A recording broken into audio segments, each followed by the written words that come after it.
ڕێگایەک بۆ بناری شاخەکانی هەورامان بۆ گوندی سەرگەت لە ڕۆژهەڵاتی شارۆچکەی خوڕماڵ. ئەوان لێرەوە دەستیان پێکرد و دوا مەنزڵگاشیان هەر ئێرە بوو. دەچمە ناو گۆڕستانی سەرگەت.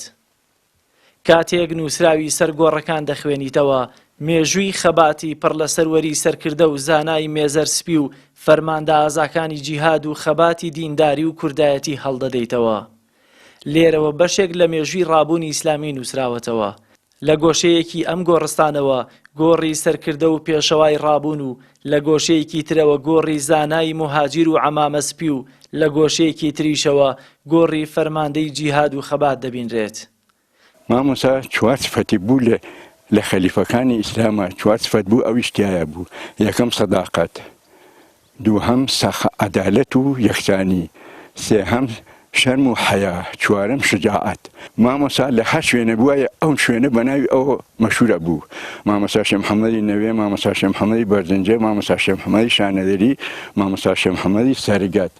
ئەو شوێنانە بە هەمووی بە مامۆستا مەشهورە بوو، چونکە پیاوێکی ئەوە هەموو کەس حەزی فەقریە کرد بێ ئەمە خەڵکی فڵانە شوێنە، ئەمە خەڵکی لای ئێمەیە. مامۆستا بەڕاستی کەسایەتێکی هەبوو کە لە هەموو بوارەکاندا ئەسپی خۆی تاودا بووە، کەسێک بوو لە کەسە زۆر پێشڕەوەکانی ئەو هەموو بوارەکان.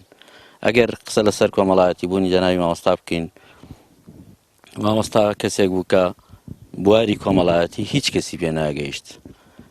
لە خێر و بێری بۆ هەموو خزمەکانی، بۆ مەنتقەکە، بۆ سنوورەکە، بۆ هەموو ئەو کەسانەی کە دەیبینین کە دەیناسین، مامۆستا کەسایەتێکی گەورەی هەبوو. بەهۆی ڕۆشتن بە دوای زانست و خزمەتکردن لە حوجرە و مزگەوتەکان لە شوێنە جیاوازەکانی هەرێمدا، مامۆستا شێخ محەممەدی سەرگەت نازناوی شێخ محەممەدی بەرزنجی و شێخ محەممەدی شانەدەری و شێخ محەممەدی نەوێ وەرگرت بوو. بەهۆی وتارەکانی لەو ناوچانە دژی ڕژێمی بەعس و کۆڵنەدان و ئازایەتی لەلایەن ڕژێمی بەعسەوە بۆ ناوچەکانی ناوەڕاست و باشووری عێراق دوور خرایەوە و دوای گەڕانەوەشی جیهادی دژی ڕژێم ڕاگەیاند و لەگەڵ مامۆستایانی مێزەر سپی هیجرەتیان بۆ وڵاتی ئێران کرد و بزوتنەوەی پەیوەندی ئیسلامیان ڕاگەیاند. مامۆستا شێخ محەممەدی بەرزنجی لە شانەدەریدا ئەو کاتە ڕژێمی بەعس کە هەر چوار ئەقلیمەی دنیا گیری خوارد بوو بەدەست خەڵکەوە، بەدەست ڕژێمی بەعسەوە، مامۆستا شێخ محەممەد جەریئانە ئەو عیلمەی لە مینبەری میحرابی پێغەمبەری ڕەسوول الله یانە بە شاهیدی ئەو هەموو خەڵکە لە جومعە گەیاندوویەتی و ڕیسالەکەی پێغەمبەری خوای بە ئەمانەتەوە تەسلیمی ئێمە کردووە، ئێمە ژەبێ پارێزگاری لێ بکەین.